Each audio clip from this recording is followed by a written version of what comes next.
Hello everyone, my name is Manolis Finarolakis, the founder and producer of Reality Crowd TV, and welcome to Reality Crowd TV episode 26.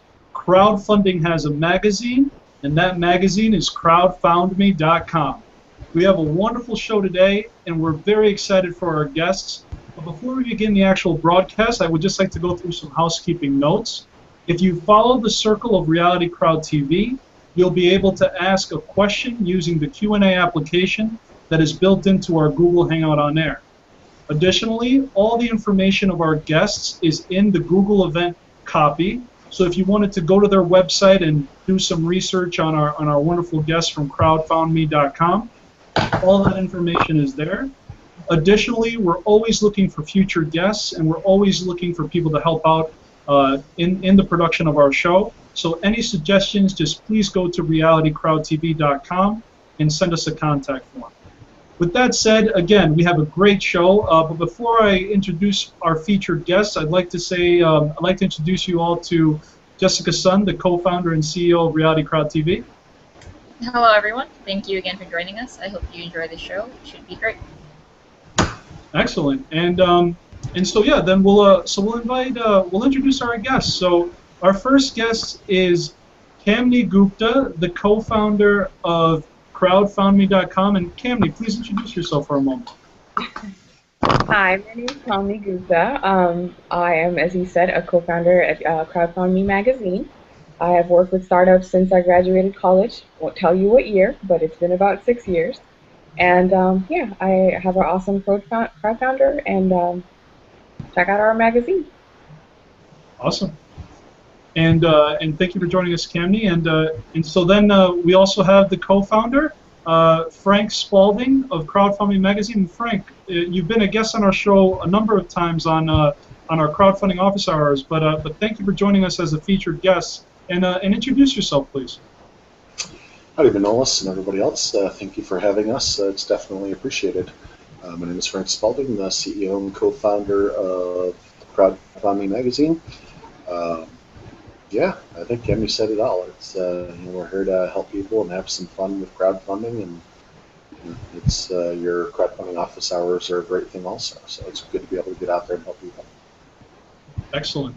Yeah, Frank, and you guys are becoming. I mean, you guys are experts in the industry with all the campaigns that you see coming through your magazine, and all the people who are looking to get featured in your articles. So.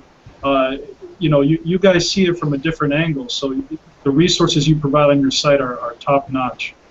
And so with that said, we actually have some specific questions for you all, and I'll let Jessica give you guys the first question. Yeah, so guys, how did you guys become co-founders? Did you guys just meet on the street? Did you guys know each other before? Tell us the story. I guess I'll run with this one. I was actually working at Co-Founders Lab. I don't know if you guys are familiar, but essentially we were there in the business of putting co-founders together.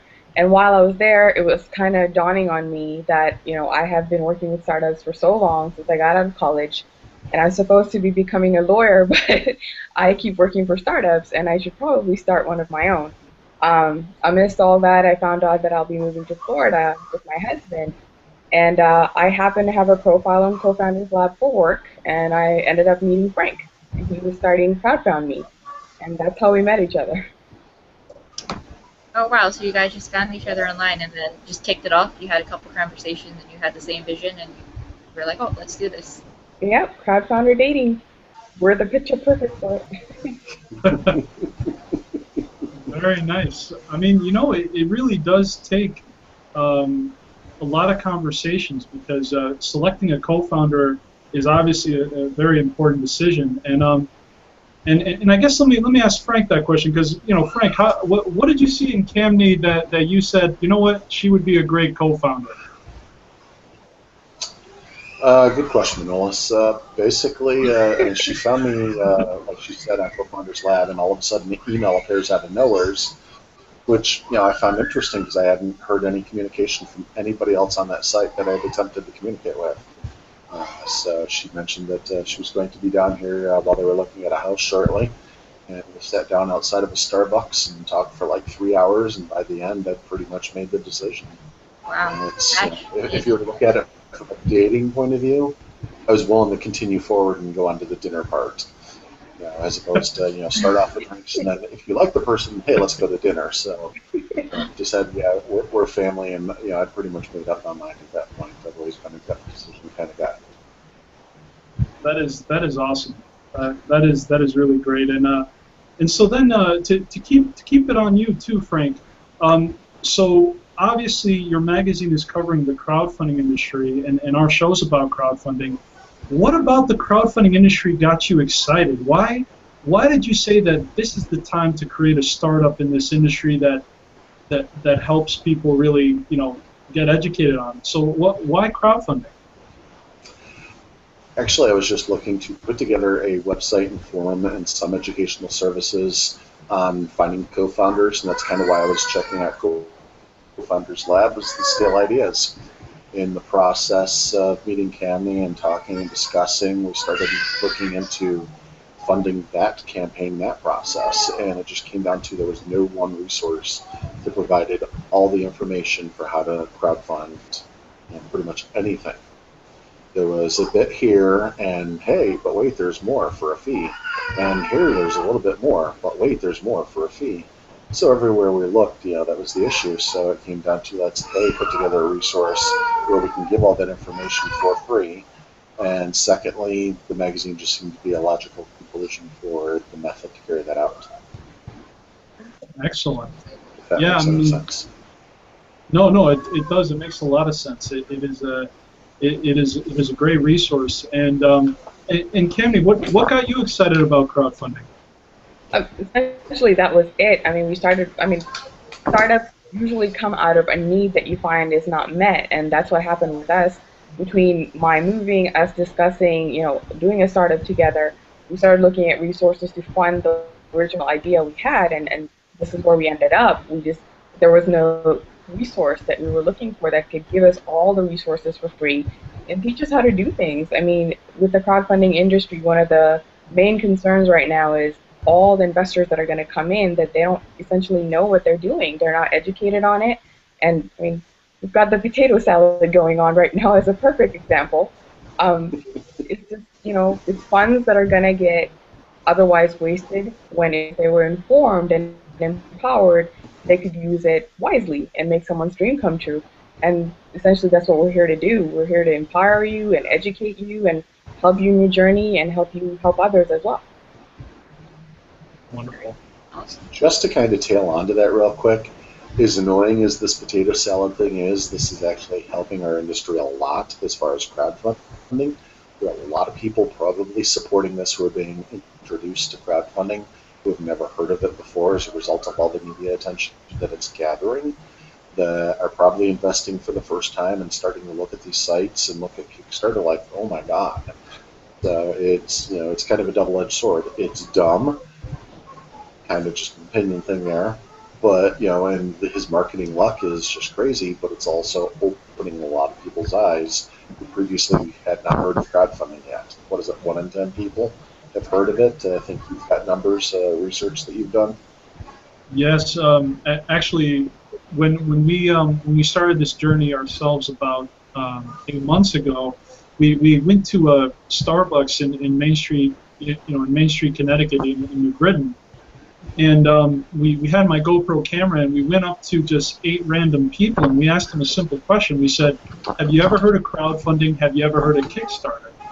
And 7 out of 8 people who actually were in this coffee shop, Starbucks, 7 out of 8 people had never heard of either term. And so whenever I share that information with people who know what crowdfunding is, they're shocked because everyone's drinking the Kool-Aid. Everyone who knows about crowdfunding doesn't realize that the majority of America doesn't, and they're only talking to the people who know. What you're doing, Frank, and what you're doing, Cammy, is you're trying to get to the people who don't know yet so that they can realize that this is an amazing opportunity. And just to be fair, in case we have audience members who don't know what crowdfunding is, I always like to explain it this way. Take the concept of passing around the basket at church, where a crowd of people contribute to an individual with a need.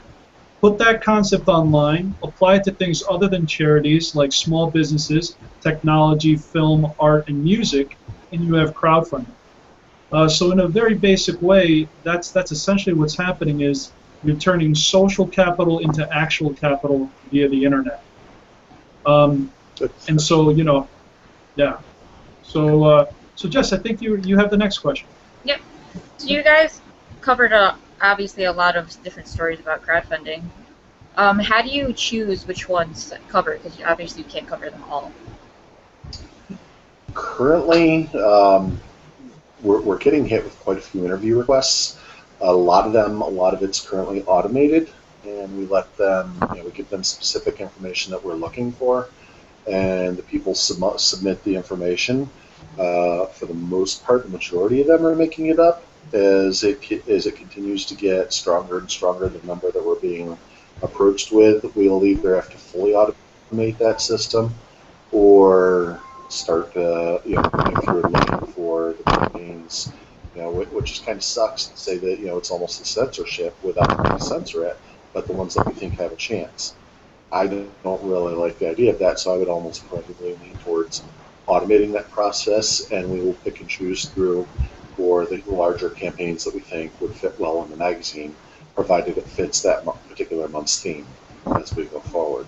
Therefore, it's not saying, we don't think you're going to make it. It's, do you fit the magazine's theme this month, as opposed to, maybe next month or the month after.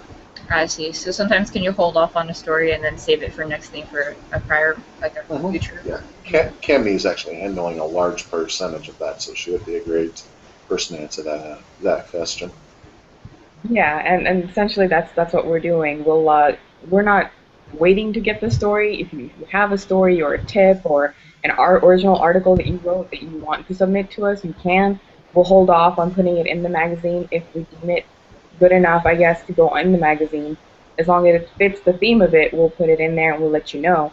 But as far as our site and our blog goes, I mean, the thing we keep repeating is we want to get the resources out to the people that need it or want it.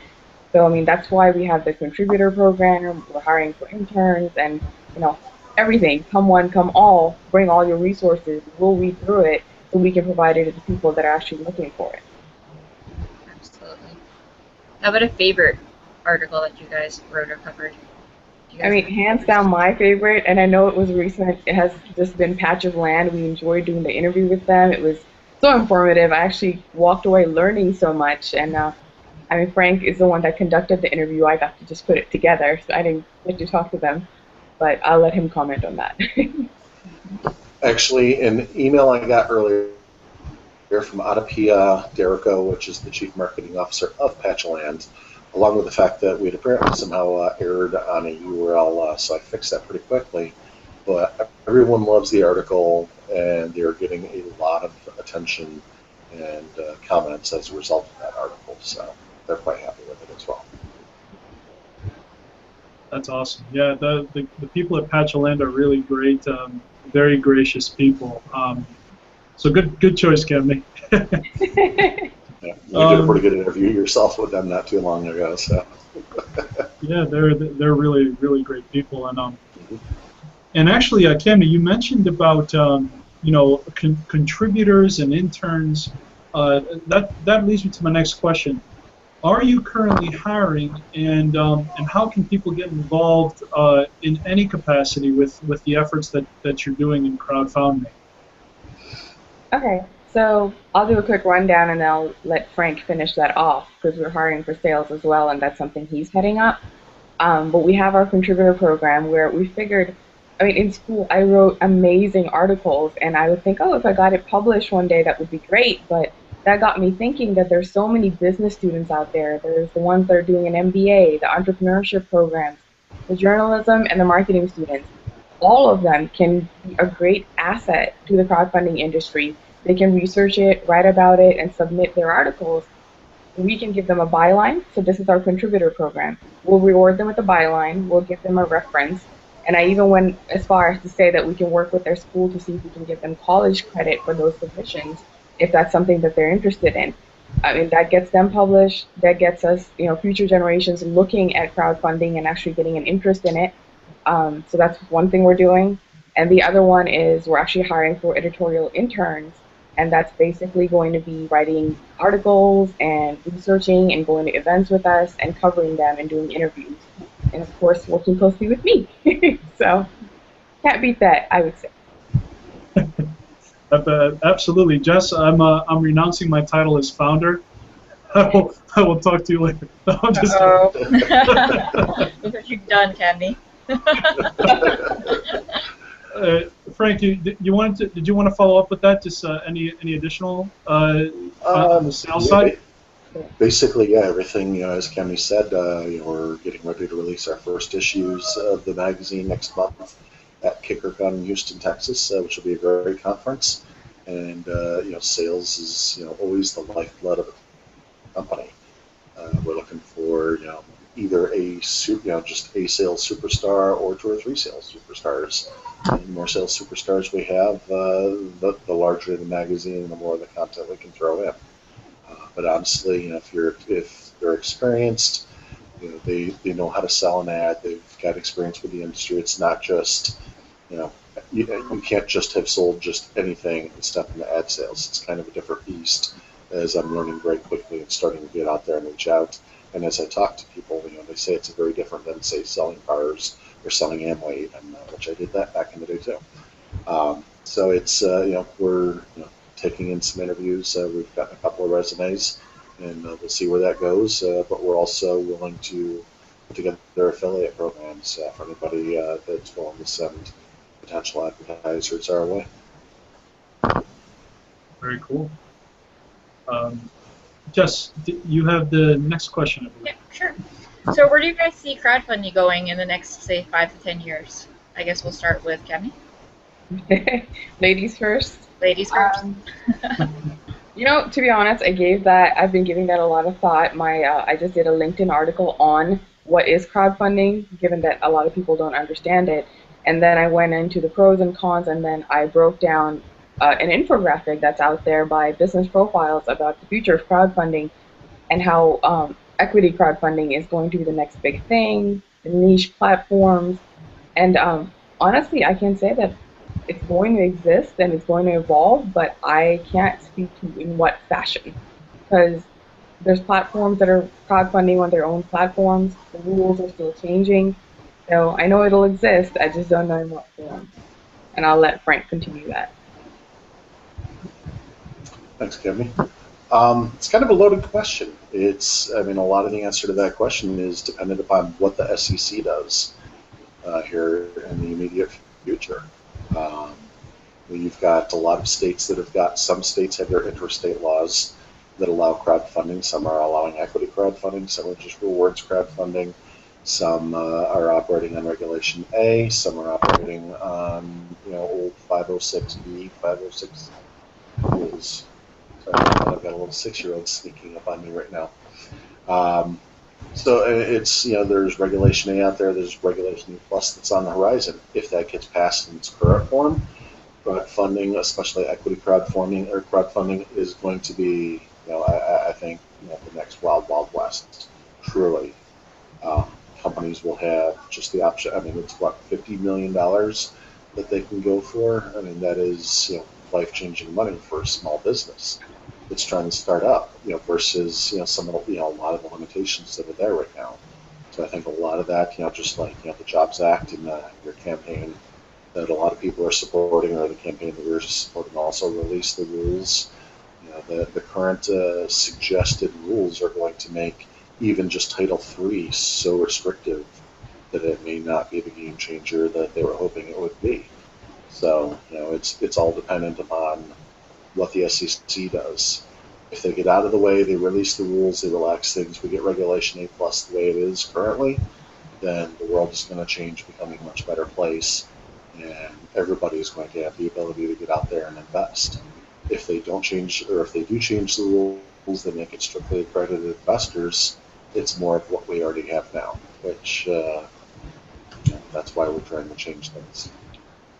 Absolutely, and just to make sure I can level stuff with the audience too, because a lot of people may know the current model of crowdfunding, which is a donation in exchange for a reward. That's the model that's being employed on Indiegogo and Kickstarter. So you might know crowdfunding from that model. But back in 2012, the U.S. government took note of how quickly things were shaping up in this crowdfunding world. To give the audience an indication, back in 2009, when crowdfunding really started via the internet, it was around $1 billion a year was raised globally. Flash forward to 2013, which was this past year that just passed, it raised to $5.1 billion a year globally. The World Bank released a report in November of 2013 that said in 20 years it's going to be a $90 billion a year industry globally. So the U.S. government back in 2012, they took note of this growth, and they passed the 2012 Jobs Act, which is the Jumpstart Our Small Businesses Act. And in that act, they said if it works for donation in exchange for reward, can it work for contribution in exchange for a direct purchase of a private company's shares of stock, or a direct loan to a private company whereby the so-called reward would be an interest rate on that loan?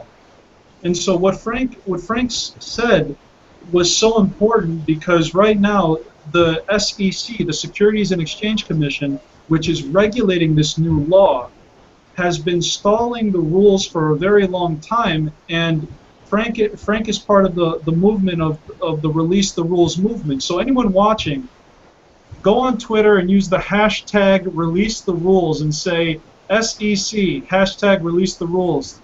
We've been waiting too long, because bottom line is these provisions in this law are going to help small businesses so immensely. The only one that's currently out there that in its full form is what Frank mentioned, Title II equity crowdfunding, which is general solicitation of accredited investors. So people now can actually advertise to individuals who are accredited investors, meaning individuals who make $200,000 a year or are worth $1 million in net worth.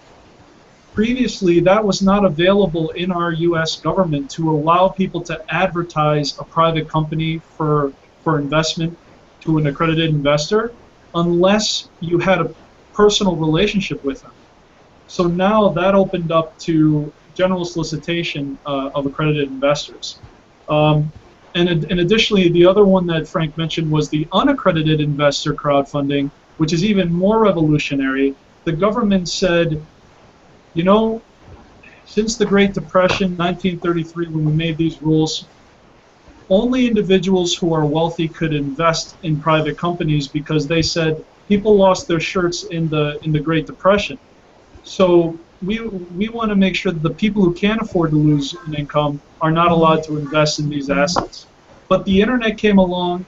We're smarter people today. We can research anything that we want on the internet and actually self-correct these opportunities. And so the government said, as part of these rules, that soon anyone, regardless of income, will be able to invest in a private company through crowdfunding. So guys, I'm sorry that I went on this little soliloquy, whatever you want to call it, but I think it's important for the audience to know that there's amazing changes happening for small businesses all over the United States right now. And there's a movement called the crowdfunding movement, as well as the startup movement, that's really picking up steam simply because these amazing tools are coming. So with that said, I want to go to the questions. We do have some questions, and this one's actually a nice little comment. Camney, you might know Stephen Caggiano. He says hello. Hi. So, you know, Steve wanted to say hello. We also have another question from Lola Brown. This is directed toward CrowdFoundme. What type of products do you sell, or do you sell products at all? To answer Lola's question, we will be delivered. The magazine itself will be free to all people who want it in its digital form. The print issues will be currently free for the first year. After that, for print distribution, we will probably charge a nominal fee to at the very least cover the cost of printing and shipping. But for the most part, the goal is to provide as much of the information as we're able to come up with free of charge. Anything we do, it will always be put out there free of charge. As we learn more about how to do things in crowdfunding, we will present that to people free of charge. Will we also link to services and other suggested vendors who do it professionally for a fee, yes. That's part of how we make money. Will we have advertisers? Yes. Will there be commercials thrown in there as a result of, as a method to pay for all of that free content? Yes. But what will you pay? If you want to and you're able to learn from all of the content given to you for free, it will be free. And if you'll also have that option, though, if you do want to pay for it. There are a great number of vendors out there who do a great deal of crowdfunding for people professionally, who've got a lot of successful campaigns under their belts, and all it takes is a little bit of research to find them. And we'll also provide a lot of information on how to do that, once again, for free. Excellent. Thank you for the question, Lola. And then we also have, and this one, Kamini, this one's going to go to you. This one is from a gentleman named Karan Gupta, and his question says, I think there's something fishy about that guy. Go ahead. How do you see the IPO market being impacted by equity crowdfunding? Frank. No, you first, Kim. Ladies first.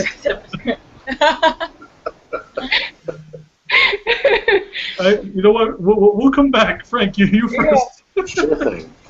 Well, once again, that's dependent upon the SEC. If they allow Title III, that will allow up to $100,000 to be solicited publicly to John Q. Investor, accredited and non-accredited.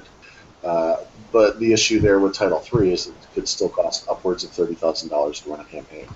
The advantage to Regulation A+, if it is passed in its current form, for about the same cost as a Title III campaign, you'll be able to solicit publicly up to $50 million. Now, that is an equity IPO to be made notice of. A prime example would be the Oculus Rift, where the campaign they ran collecting, I believe it was around $2.5 million on Kickstarter. If everybody had actually gotten equity and small pieces of equity, as opposed to just whatever rewards they got, when Facebook came along and bought them for several $1 billion, that would have been a great payday for everybody. Another example, especially in the IPO market, and part of, I think the government's worried that people are going to invest money that they don't have in these. The only thing right now in the current laws forms with IPOs are the IPOs. Anybody can go to any one of the online stock trading sites right now and buy any shares of any stock there is out there, as long as they've got the money to buy it. There is no limitation. The only thing their hands are being smacked on right now is the IPO. You have to be an accredited investor and know somebody generally to get in on an IPO. That this could potentially open up the door to anybody, even with still healthy limitations, which I think even John Q. Investor needs to have a healthy limitation so that they don't put themselves in the poorhouse, gambling as it is, in hopes that IPO takes off like crazy. But it's still, it has an amazing potential to help companies that previously would not be able to put together, a proper IPO through the banks, where it could potentially, they could be going after hundreds of millions of dollars, such as, the Facebook IPO, the Twitter IPO, and such, stuff like that. They might not need that much money, or they're just not in a position to get to that point. Maybe down the road they might go that route, but that's a one day at a time thing, and it's all steps. It's baby steps. Absolutely, I agree wholeheartedly with that assessment. Kamini, did you want to add anything to that? Yeah, and from my understanding, the SEC is meeting today to change the definitions of an accredited investor. So that'll be an interesting topic for us to cover in the coming weeks to see how that's going to impact everybody as well. Yes, good call. I haven't read too much into that, so I can't comment specifically, but I believe part of the definition of the accredited investor that they're contemplating on changing is potentially increasing what it means to be an accredited investor, meaning you have to make more than $200,000 now, or be worth more than $1 million a year. And then I think they're also thinking about you have to have a professional certification, like you might have to be like a Series 7 or a CPA. So they're making it really hard to be accredited, which is not a good thing in my opinion. So yeah, it's not. And yeah. I mean, even in the simplest form, for those of you who still are a little bit confused about what equity crowdfunding is, you can actually think of it as an IPO. It's really the first time you're going to be seeing the project online, and you have the option to buy it or not, or donate to it or not, or invest in it or not, once equity crowdfunding is legal for everyone. So think of it as an IPO. Yeah, good call. You are going public in this equity crowdfunding legislation in a sense. You know, they're making the private companies public. But one thing to also just add to that, and Karan, thank you for the question. That was a great question. I actually saw an article that was released by the New York Stock Exchange, and they said that out of the companies that went public this year on the New York Stock Exchange, over 50% of them had used some provision in the 2012 Jobs Act. So in other words, it's going to impact it greatly because it's just the IPO market, the New York Stock Exchange, the Dow Jones Industrial, the NASDAQ, that's like the final stop on the journey of the capital market structure. What the Jobs Act is trying to do is it's trying to fill in the gaps that are currently missing in the small business area so that the small guys can actually get there one day too, if they do the actual steps and the work needed. Of course, it's a very risky business. Most startups fail. We all hear the statistic of 95% of startups fail. But the point is, there is a new mechanism now to create jobs in America. There will be companies that succeed, and there will be jobs that are being created as a result of this. And in fact, what the story that maybe not many people are telling is, what about the ecosystem within the crowdfunding movement that's been anticipating equity crowdfunding all these times? Look at all of us. We're going to be creating jobs for other people just in anticipation of what's happening in this industry. So the jobs that have been created by the ecosystem of crowdfunding itself has created thousands of jobs already. So it's kind of an interesting, actually, Frank, maybe you guys can do a story on that. I'd love to read that. Well, and it's also impacting, you know, and you hit on one of the key things, the number of startups that fail. A large percentage of the startups that are failing, it's generally for lack of funds. It's not to say that there aren't a great number of startups that do get funds, and that's a whole another, you know, figure, how many startups get funds and still go broke for lack of converting it from startup mode to an actual operating business mode. But that's, you know, that's one of the things that essentially the equity IPO market that would be opened up and could be opened up by this will bring out, will help a lot more startups go from that startup stage, which a lot of people might not realize there is a difference between a startup stage and an actual business that is up and running. In startup mode, people are wearing a lot of hats, they're bouncing around, the business model is evolving week to week to week or month to month, sometimes every day, depending on what's working, what's actually gaining traction. That's going to determine, you know, what it eventually becomes as a startup. Once it's solidified and you start to, you know, deliver a cash model, you start to build up a customer base off of something that's working. The number of hats people are wearing start to cut down. You start bringing in more people who are specializing in particular jobs within the company, which is a positive thing for the local economy. But also, you know, sometimes that brings in a need for a cash infusion. But as that evolves, you know, at that point in time, into a solid business and that's going to last long term, that is a major need. That's where, you know, things like, you know, the Jobs Act is, you know, being very, very helpful, or has the potential to be very, very helpful. Absolutely, Frank. And actually, we have another question too. This is a great question too from Karan Gupta. It says here, any insight into the costs associated with equity crowdfunding? Karan has been through an IPO, and he could tell us that the costs are staggering to go public, and maintain the public reporting structure is also costly. So that is actually a very good point. Kamni, would you like to weigh in? If not, I can kind of weigh in on that too. But well, first off, is Karan is your husband? Is that correct? Yes, you can call him out on that. Excellent. Sitting out there watching. That is awesome. You know what? Tell you know, Karan, you should come in the same room with Kamni. I think you should ask the question directly. You might as well. But you know, but to say, you know, but let me actually answer a piece of that question though, because Jessica and I have done some research on this. So right now, equity crowdfunding, depending on which one you go through, is going to be expensive, but it depends on which one you go through. So if you're going through Title II equity crowdfunding, which is, if the audience is watching and you're wondering what Title II equity crowdfunding is, I'd imagine that you should just take a pen and paper and write this down. Title II equity crowdfunding equals Rule 506C in Regulation D of the Securities Act. What that does is you have to be an accredited investor to invest in a private company, but in order to bring a private business to get funded by these wealthy investors, you don't have to be wealthy. A startup team who is not an accredited investor, but they have a great business, they have a great business plan, they have all these resources at their disposal. You could bring your company to get funded on these crowdfunding websites right now by wealthy investors, and they're going to find you throughout the internet. So one such site is AngelCo. Angel.co is really a good one that is really out there doing a lot of things.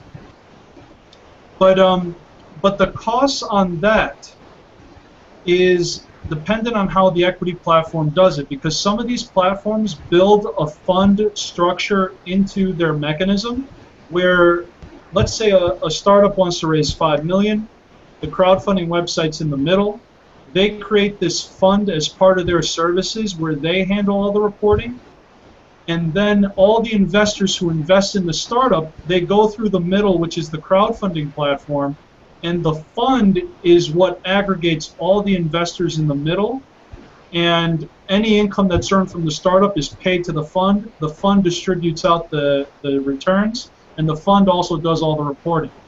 So depending on what the revenue model is for the crowdfunding website that's in the middle, they might even just have the typical private equity model where they get a 2% management fee and 20% carry. By the way, I'm just regurgitating that. I don't even really know what that means. But I know that's what they do, but I really am not sure what it means. Feel my pain. You feel my pain right now. Yeah, like in other words, like I know that's how they do it. I've never actually done it myself or know how the workings happen, but that's the jargon of the industry, so to speak. If I recall correctly, I believe we have 2 crowdfunding campaigns coming, yours and ours, correct? Yes. Yes, we do indeed. However, we won't be doing equity. We'll be doing, at least I won't. I don't know if you guys, are you guys considering equity or rewards? Yes. Both. Excellent. Well, that's a good answer. We like to keep our options open. Absolutely. I mean, heck, you know, you guys we're startups, and we believe in the industry so much that we're putting our own companies through the test of the crowdfunding model. So it makes a lot of sense. You know, it makes a lot of sense. And so now the Title III, which is the unaccredited investor crowdfunding, Karan, that will be a little bit more costly because the actual regulations to comply on that end, because there's going to be so much more volume, I don't think that there'll be crowdfunding websites that necessarily create that fund model for the smaller deals, because Title III is only up to $1 million raised, whereas the accredited investor ones has no limit. You could raise, you know, $1 billion technically. So the costs associated for a funding portal to do that reporting mechanism on a smaller deal probably doesn't make a lot of financial sense for many of them to do it. So the cost will then shift to the startup to have to pay for the attorney, the accountants, the compliance fees, and any consultants that they might need to pay to help them build the momentum 3 to 6 months before they launch their campaign to raise the money from the crowd. So in that sense, if you're a small business trying to raise money from the unaccredited investors, meaning anyone regardless of income will be able to invest in a private company, from that sense, if you're only raising $30,000 and it might cost you $20,000 to do this, you're not going to use this mechanism to raise $30,000. But if you're trying to raise over 500 or even over 200, 30,000 might be something you're willing to spend, especially if you're confident that you'll raise the 200. Correct. So excellent that question. also requires Regulation A+ to have passed at that time too. Otherwise, Title III is a limitation to $100,000. Absolutely, and so Regulation A+ is the other provision. So you had, so again, audience, if you're writing this, you wrote down Title II equity crowdfunding, which is general solicitation of accredited investors. You wrote down Title III equity crowdfunding, which is general solicitation of anyone regardless of income, unaccredited. So anyone regardless of income will be able to invest with Title III. Title IV is what Frank referred to as Regulation A+. So write down Title IV equals Regulation A+.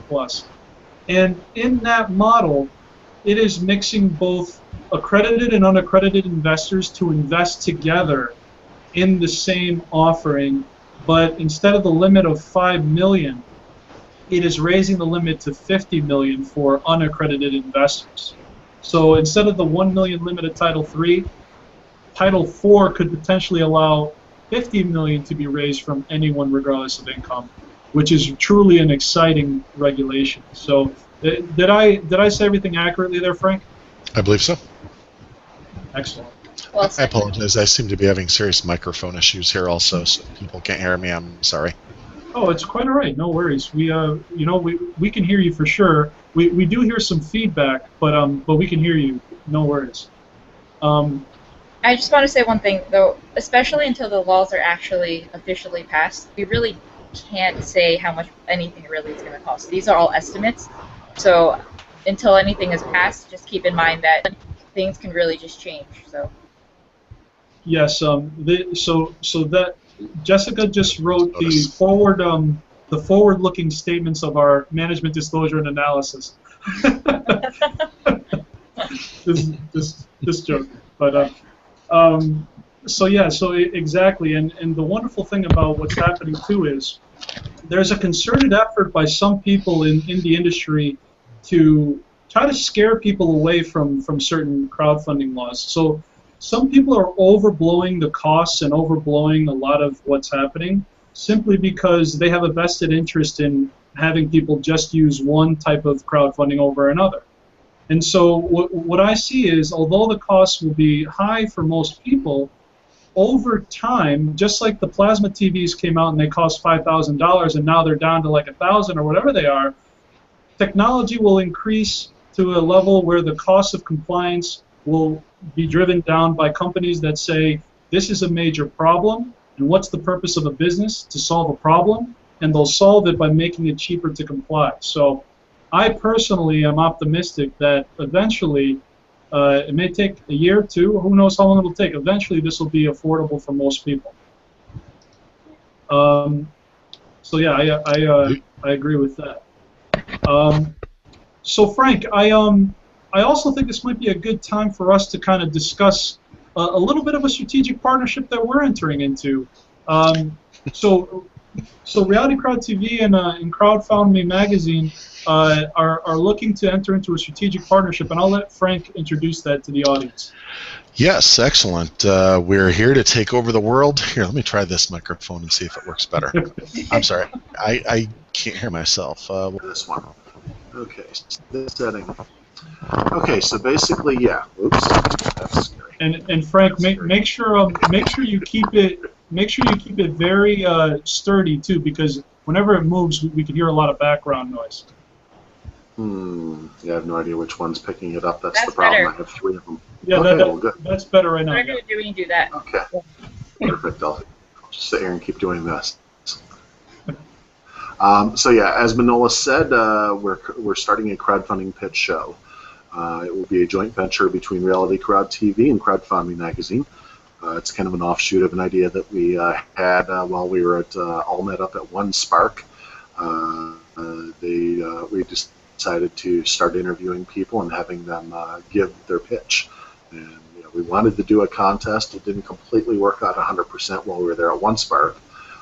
But carrying it forward as a result of Shark Tank and some various pitch contests, that we've seen both online TV shows and podcasts. The goal will be probably a short 15-minute or so video TV show, hang out like we're doing now. 3 contestants each week, provided we can get enough contestants. I don't think that'll be a problem. There'll be a weekly prize. Everybody will have a short pitch period, followed by a Q&A after each pitch. And then some form of voting mechanism will be employed. We're making that decision here very quickly. And the results will be announced the following day. The weekly winner will get some form of small prize. And then the first 3 weeks of each month, the winners each week will go up against each other at the end of the month. And we already have our first major sponsor. That will be headfunder.com. We'll be providing a free crowdfunding campaign to the winner each month for the first 3 months, short of all fees, save for the credit card processing fees. They have no control over what their credit card service is handling. But beyond that, free crowdfunding campaign. Headfunder handles both what you see is what you get campaigns, as well as all or nothing campaigns. So that will be an option that the winner will get to pick and choose.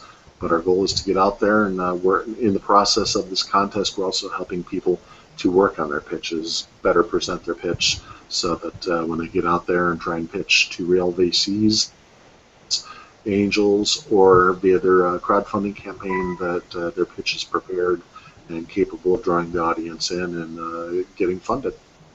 Did I hit it all? Yeah, I think you got it right. I mean, yeah, we're excited too. I mean, you know, a lot of people, I think, when they start out on their startup journey, they have never clearly had to articulate what their vision is for their company. And so when you're out there trying to articulate what your vision and your mission is of your company, practice makes perfect. And so what we're hoping is the companies that come on this crowdfunding pitch competition that we'll be doing on a joint venture, they will be getting some valuable insight and experience because they will be being, you know, there will be a winner selected each week, so they're going to get the valuable feedback on what they did well, what didn't they do well. They're going to get exposure for their brand or their company. And really, what we're not trying to, you know, to really, you know, hurt entrepreneurs with the feedback that we give them. We're trying to prepare them with a mindset that says, this is just one stop on the journey of success. This is just one more stop and one more roadblock that I'm going to break through, because the next time I give a pitch, and maybe it'll be in person, maybe it'll be in another virtual event, but no matter where I give my pitch for my company, the fact that I had this opportunity to practice in front of an audience who then helped in the process of determining who wins, that right there will be valuable for their journey going forward. And so, you know, we think this will be a value to the entrepreneurs. We think this will be a value for the audience, because I don't know about, you know, I don't know about you guys on the panel, but I know that the millennial generation is entrepreneurs in hiding, and they're all kind of, they're all been raised by their parents to say, you know, son, daughter, you can grow up and be whatever you want to be. And, you know, they grew up during a time when the economic situation was much better. Then they go into corporate America and they get these jobs, and the first thing they do is, bam, there goes the corporate box telling me I can't think outside of it.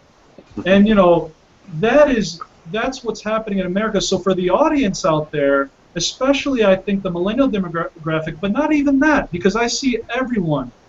Doesn't matter what age you are, everyone has a dream, and crowdfunding is going to allow these people another outlet that if they've been declined by a bank, if they can't find a wealthy person who's a venture capitalist, a VC, then they've given up on their dream. But now that crowdfunding's into the picture, it's revitalizing a new sense of entrepreneurship all across America. And so that's why this crowdfunding pitch competition is going to help be a very small role, which I hope eventually turns much greater in giving people this opportunity. Jess, what are your thoughts? No, my thoughts are, even if people, I see in the future, even if people don't get declined by the banks and banks want them, a lot more people will actually turn to crowdfunding just because they can validate it with a crowd of people. So it's not just one person or two people or a bunch of people at a bank saying yes or no to your idea. You're actually going online, posting it to pretty much everyone in the world and saying, hey, this is my idea. Is this good? What can be worked on? What cannot be worked on? Let's get feedback and make this better from the start instead of putting it up to a couple people and maybe even failing on a loan and being in debt for the rest of your life because a couple people made the wrong or right decision. Yeah, and Cammy, what do you think of that? I completely agree with that. I mean, as startups, when we go through the round, before we start making our own pitch, we go through this round of like asking our peers, okay, does this work? What do I need to improve? Then we go to our potential customers and we get feedback and rejection from them. And we renew our pitch and we go at it again, this time knowing that we're armed with the right tools to acquire customers. So it's essentially the same thing with anybody's idea. You won't know until you go try, so at least you can come to a venue. Trust these people don't have a vested interest of any kind. They'll be honest with you, brutal with you, and that's something you can take away and, use. Yeah, 100%. And here's the thing that you also mentioned, the validation. And this is what's kind of scary for me, just looking at the industry from where I see it at the moment. There's some ideas, and a lot of people are using crowdfunding to validate ideas, and it is a good platform for that. Don't get me wrong, it is. But there should be a sense of pre-validation before you even try to crowdfund. There should be a customer validation process before you ever crowdfund. So if you're someone who just has a great idea, and you went out and you asked questions and said, would you buy this if it was in a store? Would you buy this if this was a service?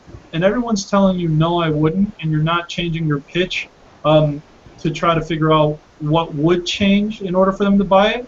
Yeah. And you're just going ahead and trying to crowdfund anyways, and you're ignoring that feedback, then you're done.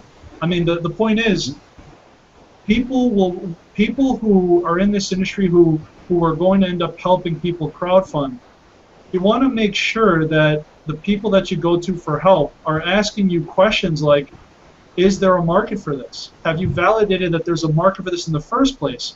Because if they're not asking you questions, then they're just trying to take your money, and they don't really care if there's a market or not. They just want to get paid. So the point is, you need to be very careful with validation as well, because it's not just going to crowdfund for validation. There needs to be a lot of validation done before you ever decide to put a marketing budget towards your crowdfunding campaign. And actually, here's a great question too, Marlon. Marlon Adams. Marlon Adams is a great friend of ours. He had co-hosted a show with Reality Crowd TV in the past, and he is the founder of culturalgrassroots.com, a crowdfunding platform. And in fact, Marlon, I'd love to introduce you to Cammy and Frank when the time permits as well. They may want to write an article about you.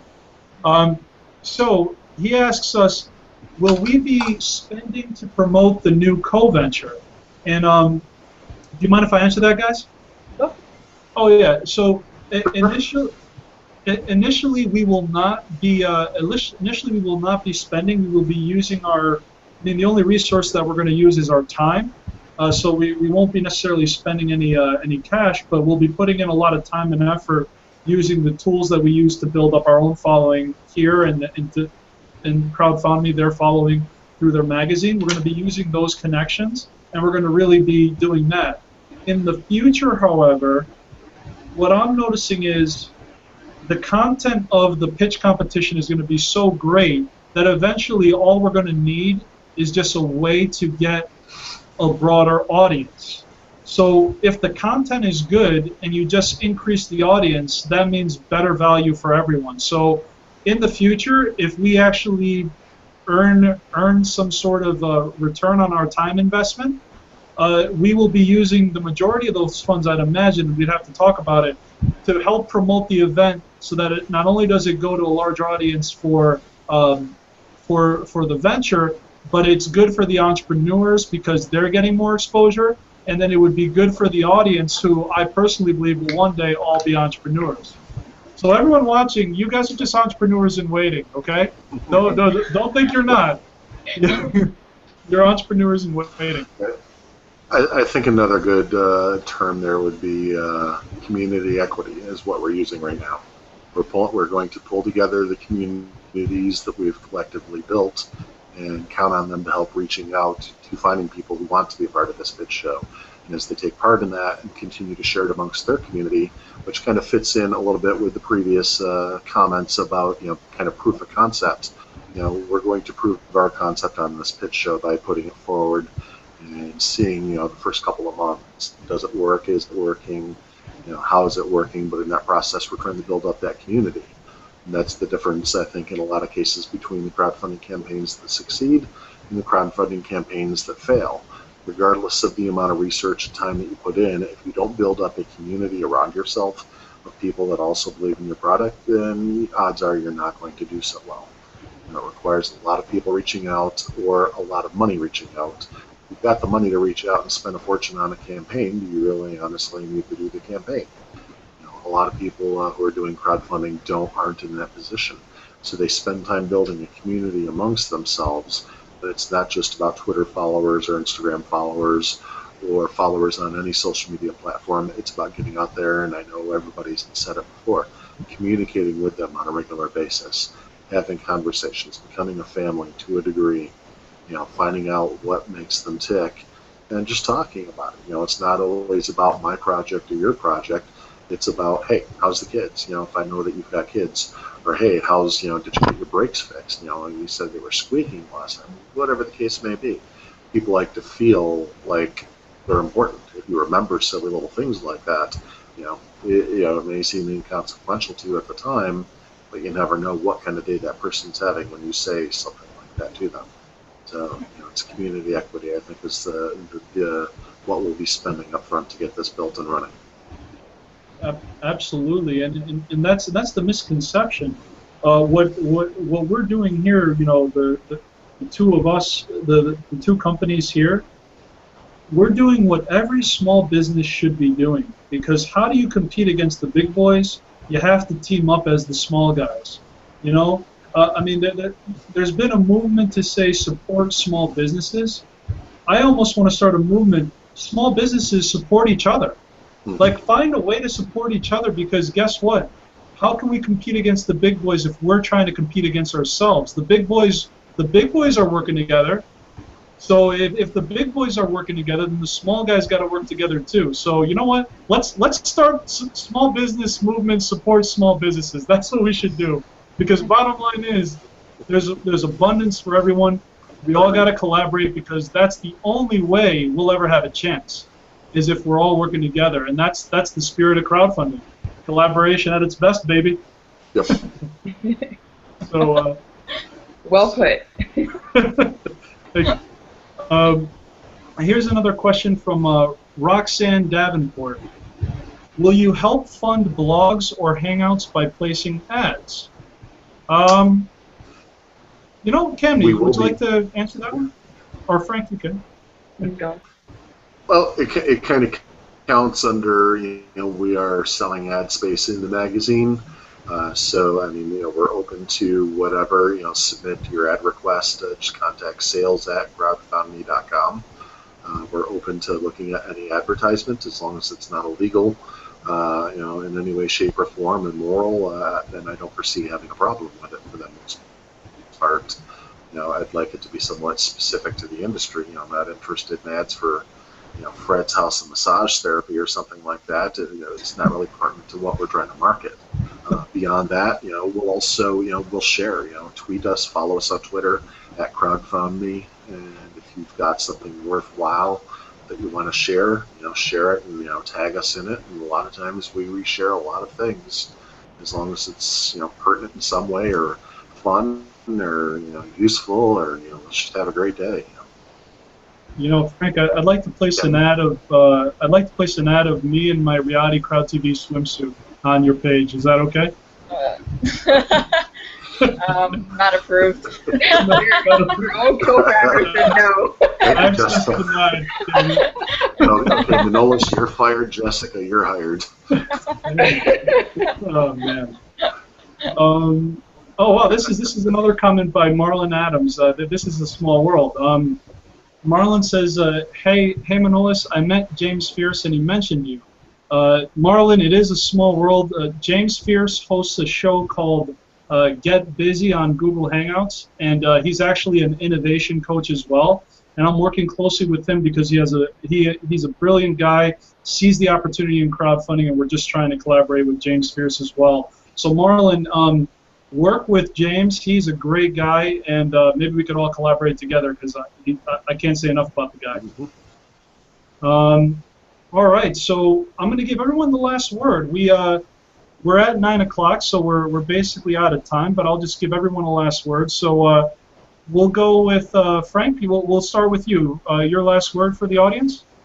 I was going to say ladies first, but I just wanted to thank everybody for their time and for the questions. And make sure you go to crowdfundme.com and subscribe to the magazine. It's free. Subscribe early, subscribe often, tell all your friends, and thank you.